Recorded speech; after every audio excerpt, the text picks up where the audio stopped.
नमस्कार, आप देख रहे हैं सिटी जंक्शन न्यूज़। मैं प्राप्ति शर्मा आप सभी का बहुत बहुत स्वागत करती हूं। सबसे पहले एक नज़र आज की खास खबरों पर। खास खबरों की प्रायोजक है गोपाल सुपर बाजार, शुद्धता, गुणवत्ता और अपनेपन का एहसास, मयूर कॉलोनी, मलकापुर रोड, अकोला। पेश है सिमको हर्बल शैम्पू। सिमको ने 1948 से ख्याल रखा है आपके बालों का, आज भी रखते हैं और हमेशा रखेंगे। Simco, hair expert since 1948। सह प्रायोजक है हुसैन मॉल, अनाज, किराना, dry fruit, cutlery, crockery, cosmetic के साथ सब कुछ एक ही छत के नीचे। हुसैन मॉल, आपका विश्वासी, हमारी पहचान। Washing bypass, Balapur road, Akola. नए आयुक्त ने संभाला पदभार। बंटी और बबली पहुंचे जेल और अस्पताल प्रशासन पर लगे गंभीर आरोप। अब समाचार विस्तार से। पिछले कुछ दिनों से रिक्त अकोला महानगर पालिका के आयुक्त पद पर महानगर विकास प्राधिकरण पुणे में कार्यरत IAS अधिकारी कविता द्विवेदी की नियुक्ति की गई है। राज्य सरकार द्वारा बुधवार को जारी 8 IAS अधिकारियों के तबादलों की सूची में कविता द्विवेदी का नाम शामिल है। गुरुवार 16 सितंबर को नई आयुक्त कविता द्विवेदी ने अपना पदभार संभाला। दर्शकों, आपको बता दें कि अकोला महानगर पालिका आयुक्त पद पर जालना जिला परिषद की तत्कालीन CEO नीमा अरोरा का तबादला हुआ था। बाद में मनपा आयुक्त नीमा अरोरा को जिलाधिकारी अकोला की जिम्मेदारी सौंपी गई। वहीं अकोला मनपा आयुक्त पद पर तत्कालीन अकोला के जिलाधिकारी जितेंद्र पापलकर का भी तबादला किया गया था, लेकिन तत्कालीन जिलाधिकारी पापलकर द्वारा मनपा आयुक्त का पदभार नहीं संभालने पर अकोला के जिलाधिकारी नीमा अरोरा को प्रभारी महानगर पालिका आयुक्त की जिम्मेदारी सौंपी गई है। वही बाद में परभनी की जिलाधिकारी की भी नियुक्ति की गई थी, लेकिन वे यहां आने के लिए इच्छुक नहीं होने से जिलाधिकारी के साथ ही प्रभारी आयुक्त की जिम्मेदारी भी नीमा अरोरा ही अब तक संभालते आई है।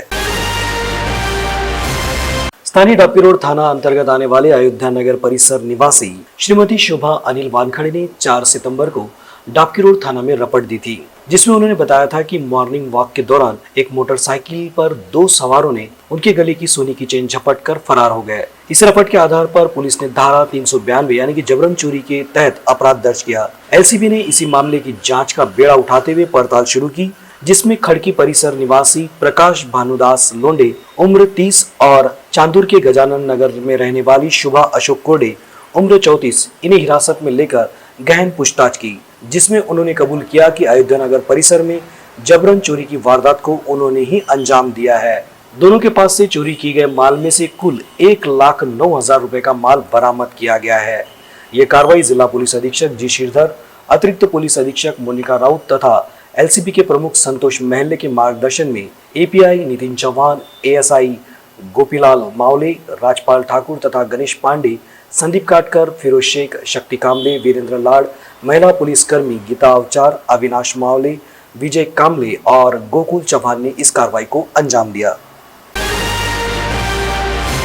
आइकॉन अस्पताल में बालाजी नगर निवासी गणेश कुमार गुरबानी के कोरोना संक्रमण से पीड़ित होने के कारण उन्हें अस्पताल में भर्ती कराया गया था। उपचार के दौरान अस्पताल की ऑक्सीजन आपूर्ति में गड़बड़ी होने के कारण मरीज की मौत हो गई। ऐसा आरोप लगाते हुए मृतक के बेटे ने जिला प्रशासन से कार्रवाई की मांग की थी। तत्कालीन जिलाधीश की अगुवाई में गठित समिति ने बयान दर्ज करने के बाद अस्पताल प्रशासन को क्लीन चिट दे दी थी। समिति में शामिल डॉक्टरों ने जानबूझकर अस्पताल की गलती को छिपाने के लिए ब्यौरा तैयार किया था। ऐसा आरोप लगाते हुए लोकेश गुरबानी ने उस वक्त ब्यौरे पर अपील दायर की थी। जिलाधीश नीमा अरोरा ने दोनों पक्ष की दलील सुनने के पश्चात अस्पताल प्रबंधन ने आपत्ति व्यवस्थापन अधिनियम 2005 व भारतीय सात रोग नियंत्रण अधिनियम 1897 का कानून का भंग किया है। यह स्पष्ट करते हुए पुलिस कार्रवाई करने के लिए जिला शल्य चिकित्सक को प्राधिकृत किया है। इस आदेश के पश्चात गुरबानी परिवार ने अपने निवास पर आयोजित पत्रकार परिषद में अस्पताल प्रबंधन तथा जांच समिति के खिलाफ कई गंभीर आरोप लगाए हैं।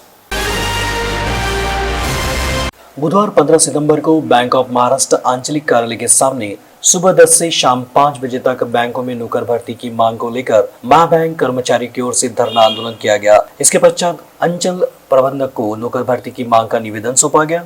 आंदोलन के पहले चरण में 1872 शाखाओं के कर्मचारियों ने 7 सितंबर से मांग का दिन मांगते हुए बैच लगाकर आंदोलन आरंभ किया, जबकि 8 से 14 सितंबर के बीच बैंक के व्यवस्थापक को ईमेल के जरिए अपील भेजी गई, जबकि बुधवार को धरना आंदोलन किया गया। आंदोलन के दौरान bank of Maharashtra employees association के विदर्भ अध्यक्ष श्याम माइनकर ने बताया कि बैंक की 1145 शाखाओं में सफाई कर्मचारी नहीं है, जबकि 6045 शाखाओं में चपरासी नहीं है। ये दोनों ही पद रिक्त है। इस प्रदर्शन में संगठन के पदाधिकारी बड़ी संख्या में शामिल हुए थे।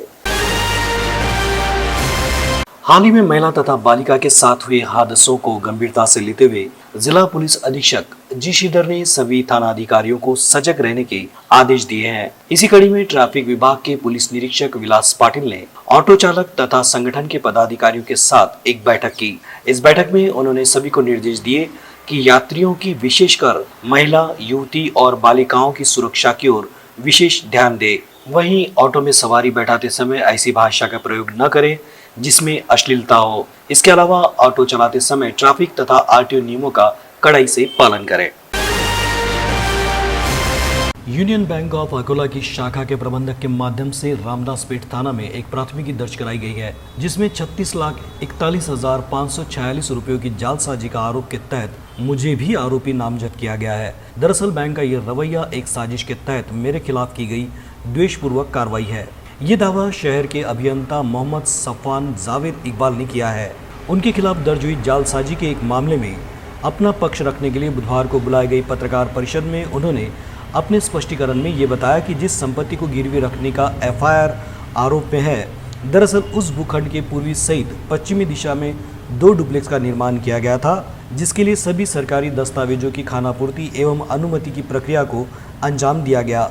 पश्चिमी दिशा वाला डुप्लेक्स मोहम्मद इरफान और उनकी पत्नी बुशरा अंजुम ने 6 अगस्त 2019 को खरीदा था, जिसके लिए उन्होंने union bank of India Akola की शाखा से 31,32,300 रुपये का गृह कर्ज लिया था, जिसके लिए उन्होंने बैंकों को सभी जरूरी दस्तावेजों की खानापूर्ति तथा प्रक्रिया को अंजाम दिया था। उन्होंने बताया कि पूर्वी दिशा का डुप्लेक्स मोहम्मद इरफान के करीबी रिश्तेदार रियाज खान और उनकी पत्नी शाइस्ता परवीन ने खरीदा, जिसके लिए उन्होंने भी उसी बैंक में बैंकिंग दस्तावेजों की खानापूर्ति और प्रक्रिया को अंजाम देते हुए 31,32,300 रुपये का गृह कर्ज लिया था। दोनों संपत्ति बैंक में ही गिरवी है। प्राथमिकी के तहत उन्हें आरोपी बनाए जाने से उन्होंने जिला न्यायालय में अग्रिम जमानत की अर्जी दाखिल की थी, जिसकी सुनवाई के दौरान उन्होंने सभी दस्तावेज न्यायालय के सामने पेश किए, जिसके आधार पर उनकी अर्जी मंजूर कर ली गई। पत्रकार परिषद में हाजी सलमान इकबाल और अनीस इकबाल उपस्थित थे।